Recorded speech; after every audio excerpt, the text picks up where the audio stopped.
Welcome to the first part of the fourth module that is about urban cultural heritage and disaster, and is regarding what is the concept of urban cultural heritage, historical center, and how it affects the policies in the Italian context. This lecture is, its title is The Castle of Cross Destinies Between Urban Cultural Heritage and Disaster, because it somehow both areas are always crossing into each other. And it's, let's say, one of the first question is about the fact that there is an evolution of the concept along years that is regarding especially the urban cultural heritage as is considered as a historical center. So we start from the concept of historical center that is regarding especially the 19th century and then further transformation. Then there are some charts that arrived till the second Gubbio Charter that was in 1990. And that it introduced the concept of historical territory. Then the concept introduced by UNESCO chart in 2011 that is regarding the historical urban landscape and how those concepts are concerning Italy, considering the fact that in the last millennium we had more than 30,000 of strong earthquake, and 200 of them were particularly destructive. First, it's good to start from what is the concept of historic center. Here there is a quoting by Professor Cervellati, Pierluigi Cervellati, who worked a lot on the concept of historical center.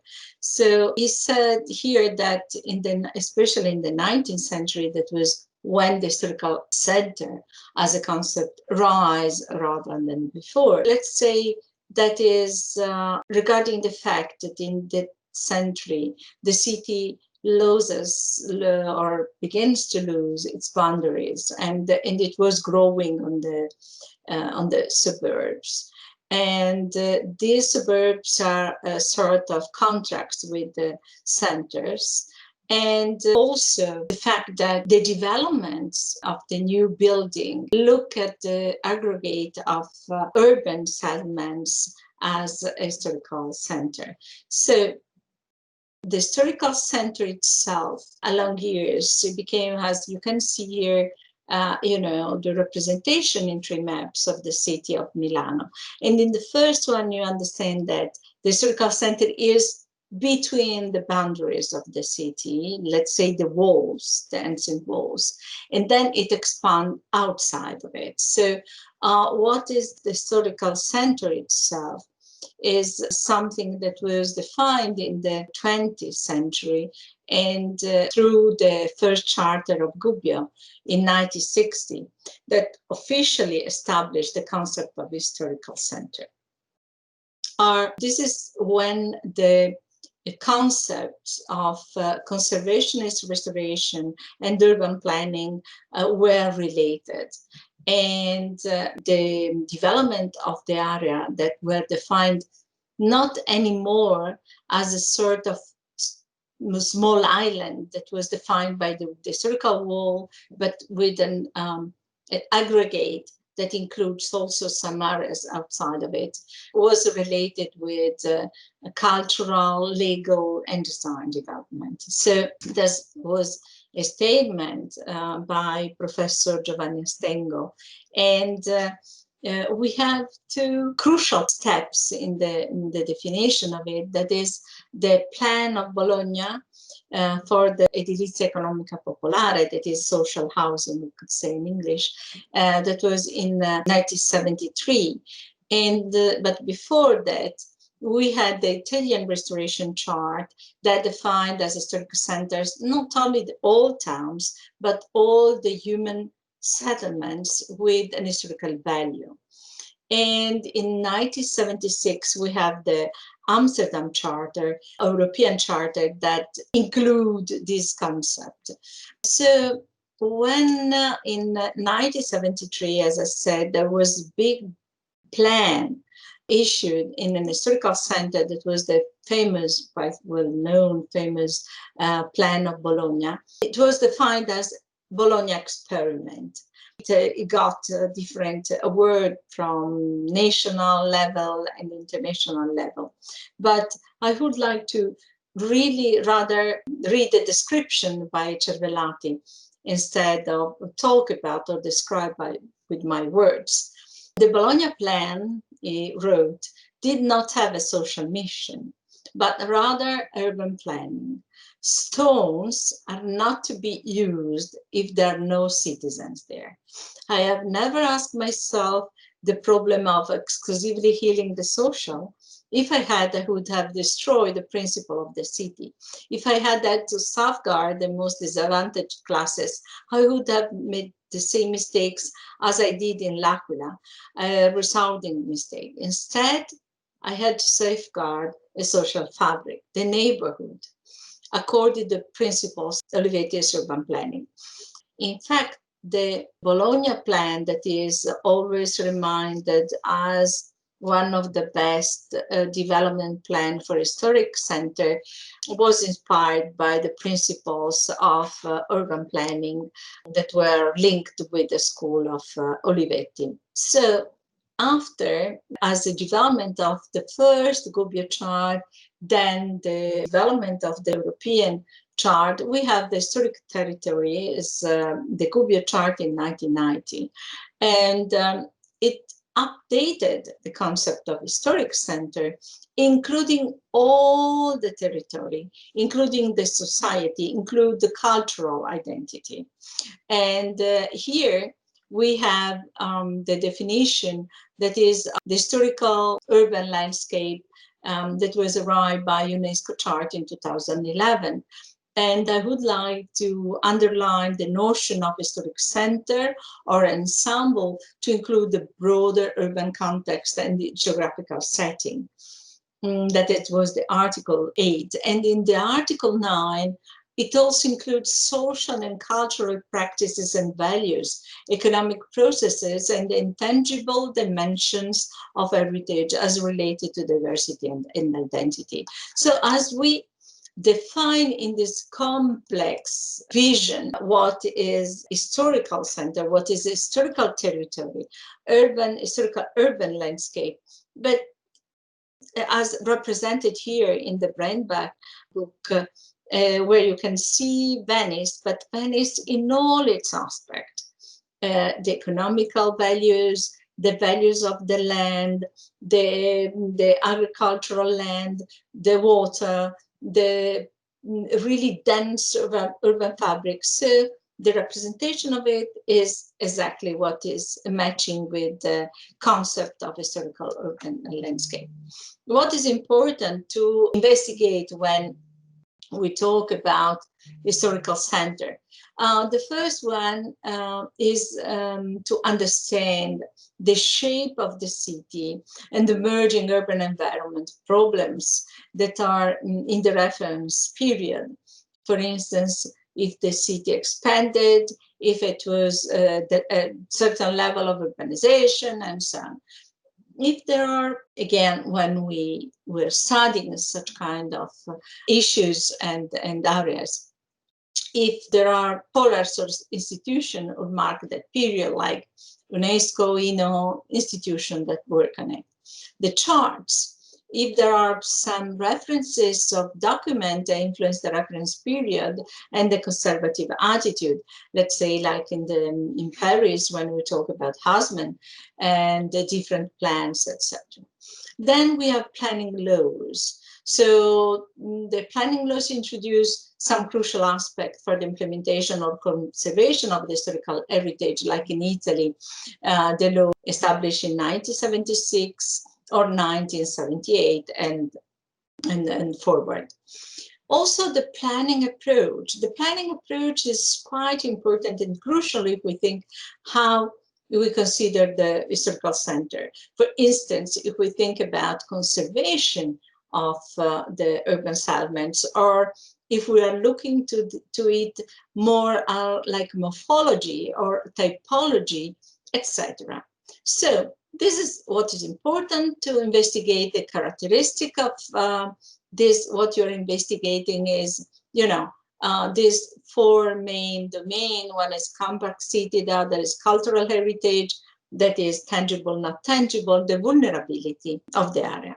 But what we have in our mind is, this perspective by Celio, this vision of the city like objects that are really neatly defined and you can identify as architecture in the city. But what is in the real is what you see below in this slide, that is, for instance, the center of Cosenza or the center of, or once any kind of small, popular, narrow street in, for instance, south, like here in Naples. So what you are facing is nothing so clearly defined, so neat, so clean, but is a sort of layered and a bit in decay or degradation situation. So you have to work with it.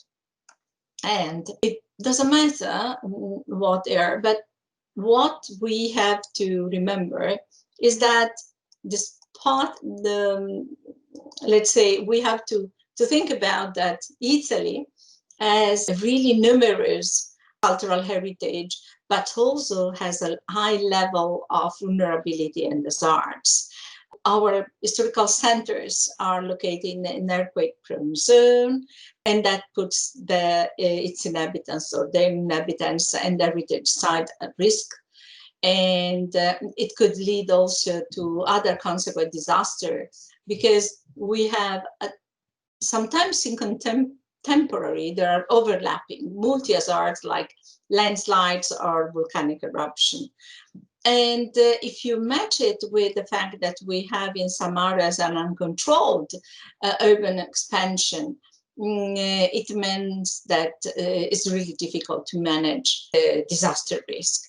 And all what is connected with disaster risk management is really harder to achieve. So we have many Italian cities with really a high level of and priceless sites, World Heritage sites. But you have to remember that 60% of the Italian municipalities and 40% of the national population live in areas classified from 1 to 3 in terms of prone to seismic risk. And if we look at the hydrogeological risk, landslides affect 7% of the national territory, and there are more than 5,000 municipalities that are concerned with this risk. And if we look to another risk, that is the risks of phenomenon of flooding, the exposed population is about 6 million.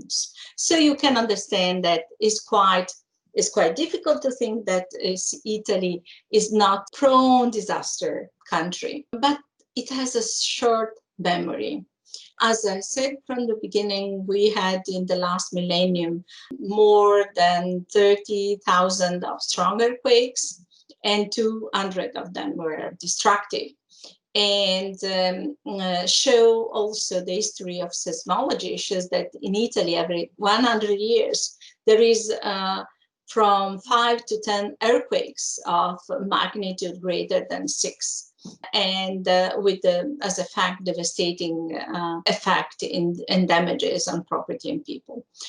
So it for sure to intervene in this context is a huge, but is a first front page problem, because this is a national priority to safeguard the territory. That in this map you can see where are the areas that are really under risk. So we have two main sectors where we have to consider the historical center. One is the rebuilding the city after disaster, and the other one is the reconstruction of historical centers. So when we talk about the rebuild the city after disaster, it's where and how, and the reconstruction of historical center needs to think about two different approaches. One is the adaptive one, that means to rethink and adapt to new users, for instance, and new functions. And when we talk about conservative approach, the original elements must be preserved. The restoration have to be visible in order to avoid the copy of historical objects that is equal to fake. So this is a sort of mixture of things and aspect that we have to think about. We have also to think about different factors that are related with living communities and with the surrounding environment. So we have to think when we rebuild the city after disaster, and we want to achieve in successful rebuild settlements, we have to think about the society, the economy, the history, the demography, the culture. And contemporary with it, we have to think about the fact that there is not just one hazard, but as I said before, we are facing areas that are prone to multi-hazard. So the most important, the most crucial emphasis has to be put on the prevention, mitigation, and preparedness instead of rebuilding the city after the disaster. There is also a reconstruction model that let's say was somehow framed, and there is also a geography of it. And why? Because in this realm, we focus more on post rather than before. So we had a sort of inability to deal with the destructive effects of the disaster, the events, and to deal with long-term planning. Because, let's say, there was a little attention paid to the last centuries and the last decades. So among the models that we can find, there are 5. The first one is where it was as it was. That means that we have to maintain the identity, the sense of place, but it's difficult to follow because the former environment, for instance, was built with a different technology, with a different material that is not matching the actual standard or the criteria for a reconstruction or new building codes, and the house standards are poor and so on. So this is really difficult to achieve where it was as it was. Where it was as a new town or a new town that is relocated somewhere, this is not a new approach. It was taken already in the historical earthquake, like the earthquake in Sicily in 18th century. So the reconstruction is novel, and it applies to economically depressed environmental risk areas. So to rebuild there is too dangerous, so it's better to relocate really in another place, or is so expensive, so costly, that is better to think something else. And but is unsuccessful is if it's not followed by adequate political actions into specific circumstances. So back to the third, that is the future perspective of community. The decision of where and how to reconstruct is linked always with economy, society, history, we said before, demography and culture of the people that are living in that communities, in that area. And of course, we have to keep in mind that the previous economic trends influence future development. If you are living in a really depressed area, the future perspective could have some, let's say, some barriers some obstacles really to go back in and build back the environment. Then there is the phase of prevention, emergency, and reconstruction management. Let's say that disaster events are not always followed by evolution of the protocols and codes on the procedures, because it seems, especially without to keep memory of the past, because it seems, especially in Italy, that every time something hits our country, we think something new, but without consider what was before. So often we just follow the same procedures or the same steps, but without a think to that. So the fifth area of domain, and that is important to consider, is the policies and planning. When we think about reconstruction, the main criteria to be followed must be quickness, improvement of safety, comfort, quality of life, to increase services, infrastructure, because we want to improve economy. Is always that possible? Let me say that is a sort of idealistic approach. So when we think how to rebuild the city after disaster, we have these four, let's say, four statements. That is, where it was as it was, where it was as it was, and we have some examples, right? In Friuli, Umbria, Marche, L'Aquila, Emilia, etc. And this somehow the more reassuring slogan, because it is an attitude, because it seems that you can preserve the identity of the place and the sense of place doing that. But there is a second part, a below part, as you can see in the slide, that is not where it was, that is as it was. So you can have two different types, where it was not as it was, so rebuilt in the same place but with new plan and different structure, or as it was but not where it was, so to rebuild it mainly maintaining the same morphology or the same structure, but is relocated in a new town that try to be a sort of replica with some of its symbols, at least, and urban icon. So if you think about this example, and not where it was as it was, is like Chernobyl. Something happened and nobody will reconstruct. The people and the population was simply relocated on another completely different, without to rebuild something in a different area.